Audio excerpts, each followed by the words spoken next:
ቀየረ ተለወጠ ቃሏ እየየን በሰየው ያንተ በመሆኗ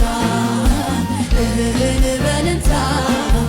ለምኑም በአሜን በለወጥከው ኢየሱስ እንካ ዘላለሜ